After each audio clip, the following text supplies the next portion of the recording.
Olá, sejam bem-vindos ao canal Boa Ovelha, um canal para os cristãos despertos. Sejam abençoados e que seja toda a honra para a glória de Hashem. Faremos, primeiramente, a leitura do Salmo 1 e, após a leitura, faremos o estudo. Segundo, a Bíblia Strong. Faremos a leitura. Bem-aventurado o homem que não anda conforme o conselho dos ímpios, nem se detém no caminho dos pecadores, nem se assenta na roda dos escarnecedores. Antes, o seu prazer está na lei do Senhor, e na sua lei medita de dia e de noite. Pois será como uma árvore plantada junto a ribeiros de águas, que no tempo certo dá o seu fruto e cujas folhas não murcham, e tudo o que fizer prosperará. Os ímpios não são assim, são, entretanto, como a palha que o vento dispersa. Por isso, os ímpios não se sustentarão no juízo, nem os pecadores na reunião dos justos. Pois o Senhor conhece o caminho dos justos, mas o caminho dos ímpios será destruído. Vemos aqui a leitura do Salmo 1. Agora vamos para o estudo. Explicação geral e detalhada do capítulo. O Salmo 1 é uma introdução ao livro dos Salmos, sendo um texto fundamental que estabelece a bênção da vida do justo em contraste com o destino do ímpio. Este salmo é um poema que se divide basicamente em duas partes.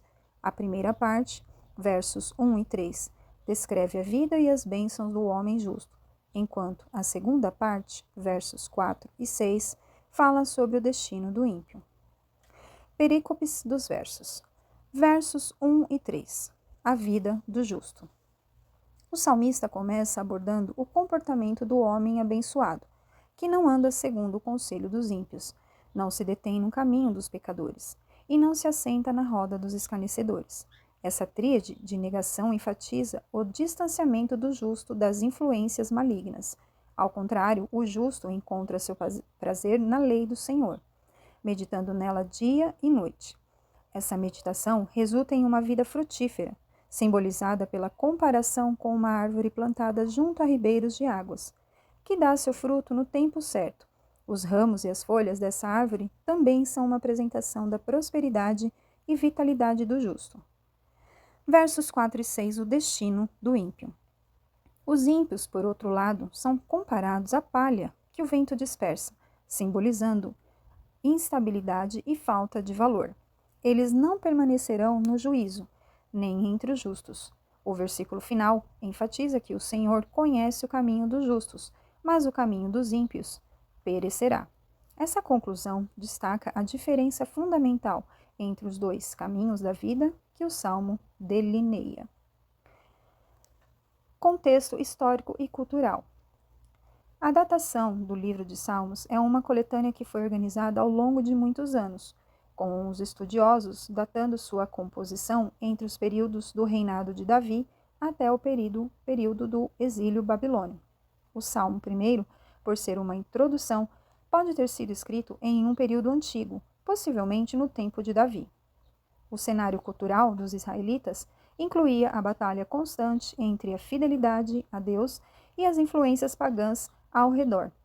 O conceito de bênção e maldição era profundamente enraizado na tradição israelita, conforme visto nas leis de Moisés.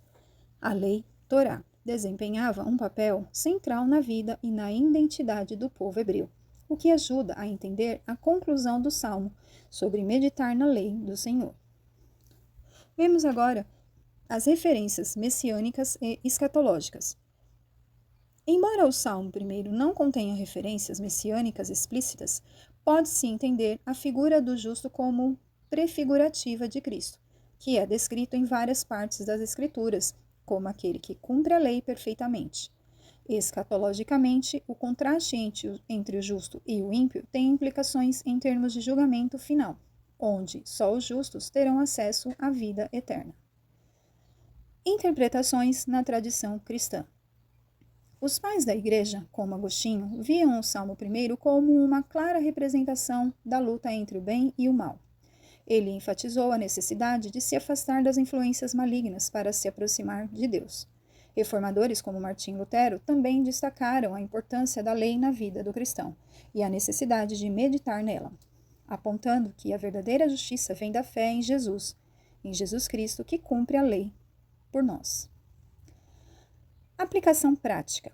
O Salmo 1 ensina a importância de recolher sabiamente as influências em nossa vida.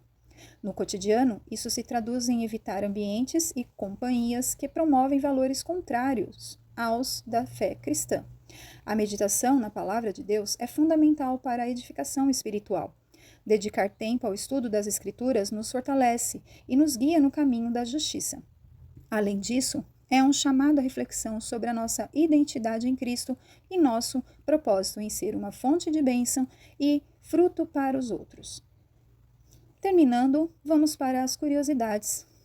Uma curiosidade interessante sobre o Salmo 1 é que ele é frequentemente citado como uma introdução à sabedoria na leitura hebraica. Além disso, a imagem da árvore frutífera tem uma forte carga simbólica no judaísmo, representando a vida, a fecundidade e a bênção divina. O Salmo 1 também é um dos salmos mais recitados nas liturgias cristãs e judaicas, o que demonstra sua importância e relevância atemporal. Este foi mais um estudo dos Salmos. Fiquem atentos para o próximo estudo, que será o Salmo 2.